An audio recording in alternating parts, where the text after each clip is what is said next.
It's time for Money for Lunch, where we feed your brain and your business with supersized portions of business and financial news. Now your host, Bert Martinez. All right, my next guest, Steve Smith. Steve Smith is known as the catalyst for change when it comes to helping his clients become world-class business leaders.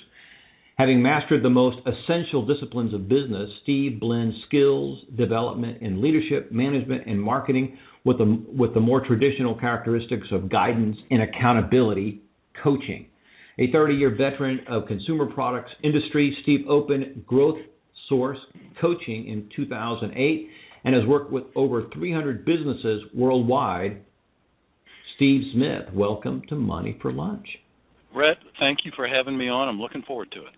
No problem. All right, let's talk about this. Here you are. You've worked with over 300 businesses, and you do this blend of skills. My first question to you is, do you find that a lot of the clients that you work with, a lot of the businesses that you work with, have not what's the word I'm looking for, have not fully articulated who their clients are?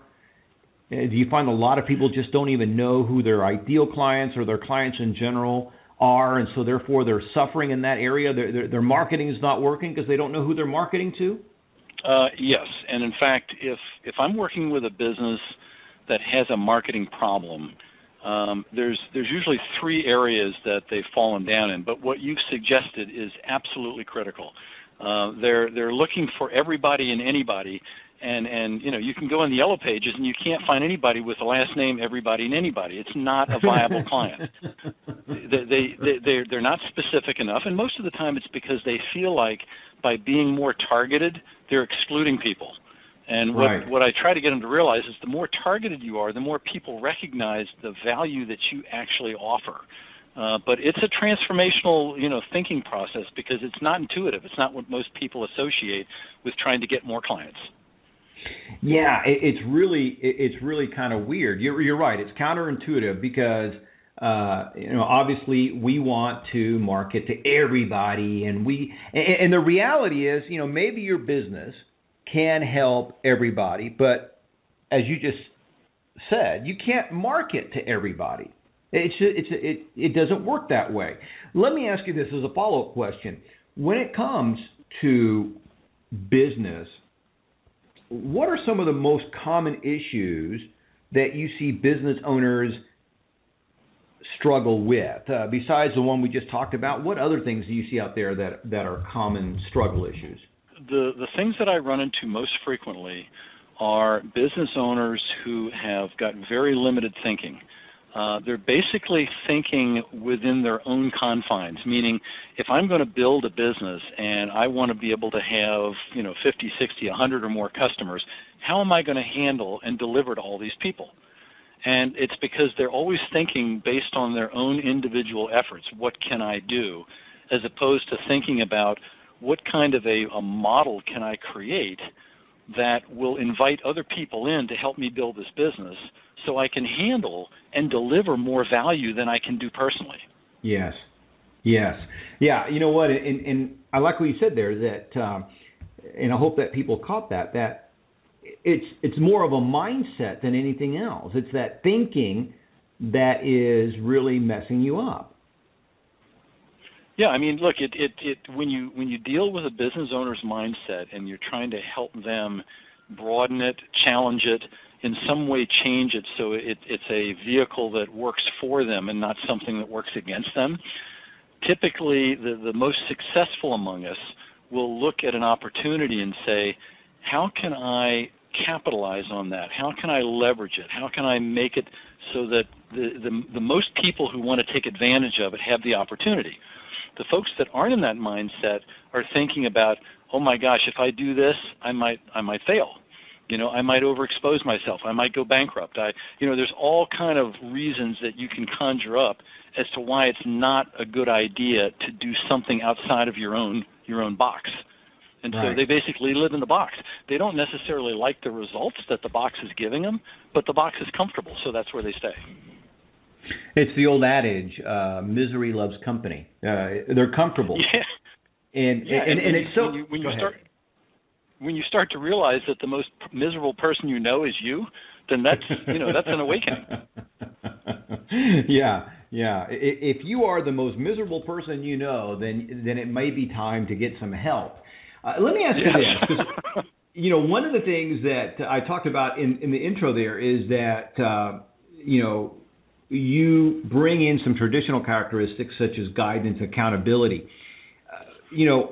I think that one of the reasons that so many of us struggle and fail and get so frustrated is because of lack of accountability. I think that accountability is the secret sauce. What's your take on accountability? Accountability is one of the most fascinating behavioral concepts I think I've ever run into. And here's why I think this. You can be working for a company, a large organization, and in a job, and not like the job, not like the people you're working with, not like the things you're being asked to do. The people above you are constantly putting more things on your plate and holding you to getting things done. You're working the long hours, so life's miserable, okay? Right. But you will continue to do it because you want to make sure you're accountable to the person that is overseeing what you do. Yet when you take that same exact person and say, okay, let's clear the deck, you tell me exactly what business you want to get into, what you know you're perfectly suited for, what you can really do a bang-up job with, and we'll put you in charge, which means now you have to be accountable for yourself. They totally crumble. Yes.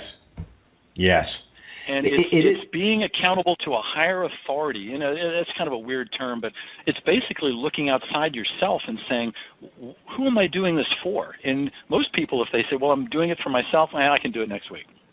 Right. Yes, and that's the problem.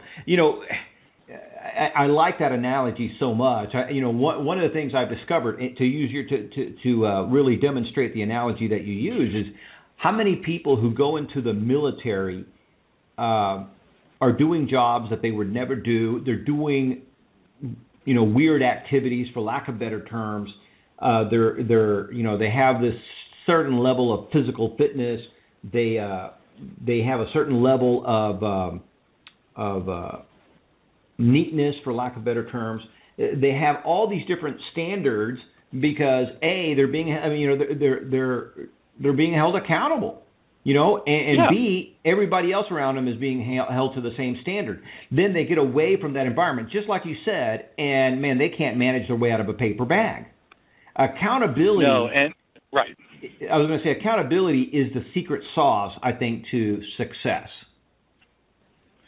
Yes, and it's why in the early phases of my working with business owners, or a lot of times executives, have the same issue. It's all about getting outside of your own head and saying, what greater purpose am I serving here? Okay? What is my calling?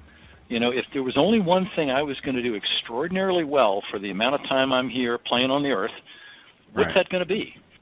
And unless you develop the real clear linkage between what you do well and what that higher calling is, it's going to be very difficult to stay accountable, especially when you realize you have to do stuff you've either never done before, you don't like doing, you've heard all kind of horror stories about, but you recognize that is the next hurdle to you getting beyond and moving up.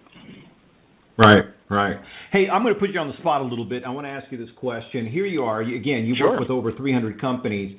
Have you had clients that didn't get the results, or maybe weren't happy with the results they got? Oh, yes. Yeah, look, believe me when I tell you, nobody in this business bats 1,000. And I have I've had them, and it's usually the result of two things. Early on, when I started doing this, 7-8 years ago, I was not good at vetting or evaluating people that came to me and said they wanted coaching.